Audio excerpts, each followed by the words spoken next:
Hola, bon dia, som la Maria i la Iona, som estudiants de quart de carrera d'Enginyeria Biomèdica i estem realitzant un Erasmus a la KTH d'Estocolmo i ens agradaria explicar una mica la nostra experiència fins ara i per què us recomanem en aquest lloc.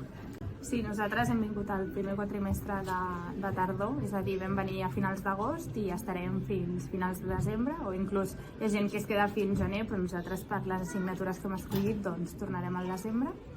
I bé, dir-vos que la uni que estem estudiant, que és la KTH, que és una uni molt bona, ens està agradant molt la metodologia que tenen, no és tant d'estudiar com a Barcelona tan teòric, sinó és més fer projectes, fer entrevistes, venen persones a fer lectures que estan especialitzades en els temes que van explicant a les matèries i la veritat és que és molt dinàmica.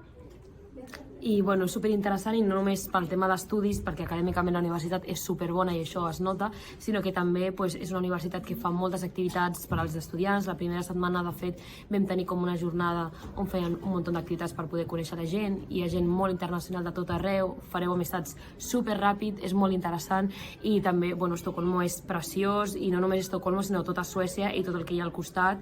La veritat que és un destí que us permet viatjar molt, també no només per al país, sinó amb diverses associacions. Per exemple, nosaltres vam utilitzar la SN, que organitzaven un munt de viatges a Noruega, a Finlàndia, i la veritat que és una experiència molt enriquidora, no només a nivell acadèmic, com ha dit la Maria, sinó a nivell personal, perquè aprens a viure sol, a valer-te per tu mateix, al cap i a la fi estàs en un país desconegut, amb una altra cultura, una altra llengua, i jo crec que et fa créixer molt en tots els àmbits personals.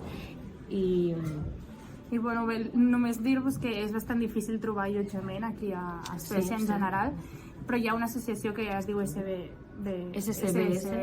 que, si us esteu interessats, és com una comunitat que busca llocs de lloguer per la gent que ve a estudiar fora, com nosaltres. Nosaltres no ho vam obtenir, però hi ha bastants grups de gent internacional que lloga pisos, gent que viu a Suècia o gent d'Espanya que ha vingut aquí. Nosaltres estem vivint amb un senyor que és d'Espanya i dormim en una habitació juntes.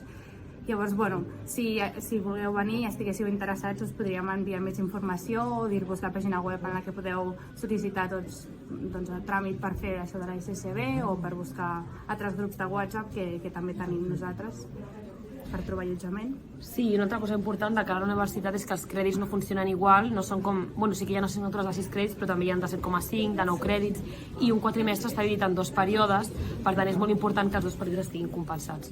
Però per això... Està molt ben especificat a la pàgina web de la KTH, hi ha molta informació, podeu enviar mails als profes... Sí, et contesten de seguida, són superagradables. Tothom, la gent també és bastant agradable, és diferent a nosaltres, però és molt agradable, i que us recomanem totalment l'experiència, estem supercontentes i si teniu qualsevol dubte no dubteu en escriure-vos, que estem encantades d'ajudar i que us animeu a venir, que segur que serà supermaco i us disfrutareu molt. Adéu! Que vagi bé, adéu!